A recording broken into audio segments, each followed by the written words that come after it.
السلام عليكم، كنتمنى تكونوا بخير وعلى خير بمناسبه ديال العيد الاضحى ان شاء الله يدخلوا علينا بالصحه والسلامه. غادي نقدم لكم طبق ديال اللحم ديال الراس في الفران بطريقه بسيطه جدا، ما كتاخذش منا الوقت وكيجي لذيذ بزاف. غادي نخليكم مع الفيديو وطريقه ديال التحضير.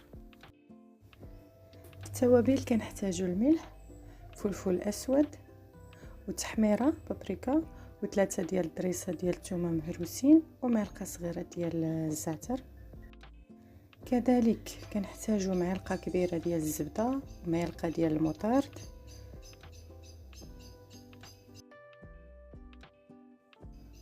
وباش نسمو كنحتاجو وريقات ديال الازير والرند اوسي الا كان متوفر، انا ما كانش عندي، والشبت او القزبر. في الخضره كنحتاجو الخيزو جزر والبصله وثلاثه ديال الدريسات ثومه صحاحين. وكنحتاجو زيت الزيتون. صافي كنخلطوا الزيت مع ديك التوابل.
من بعد كنتبلو مزيان اللحم بديك الخلطه ديال التوابل وديال زيت الزيتون.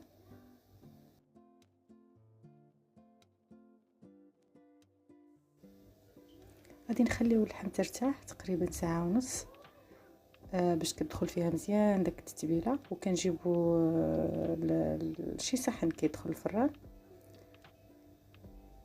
كنديرو داك الخضره من التحت ونزيدو اللحم عليها.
من بعد كنوزعو من الفوق الازير والقزبر او الشبت وورق الرند كيف قلتي الا كان متوفر.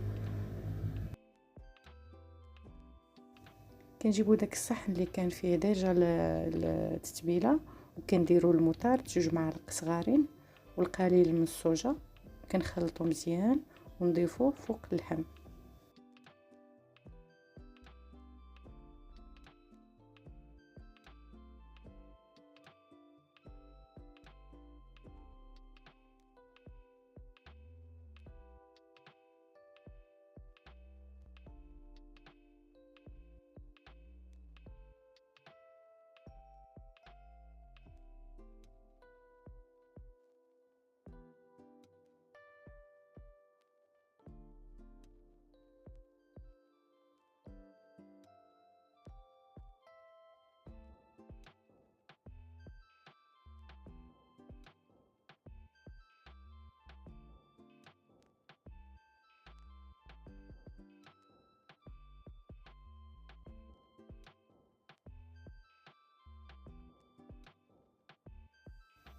من بعد كنسدو مزيان اللحم بالومنيوم ولا ورق الطبخ، وكنسدو مزيان باش كترجع عليه داك السخونيه كيطيب.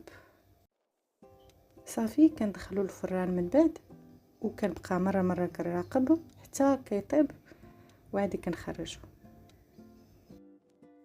صافي هنا خرجت اللحم ديالي، كان طابت صراحه، جات هائله، جات زوينه بزاف. هذيك التوابل وديك الزبده وخلاص الصوجه كتعطيها واحد النكهه زوينه بزاف. كنتمنى الفيديو يكون نال الاعجاب ديالكم، وإلا عجبتكم طريقتي ما تنساوش ديروا لي ابوني ولايك، والى الملتقى بحول الله.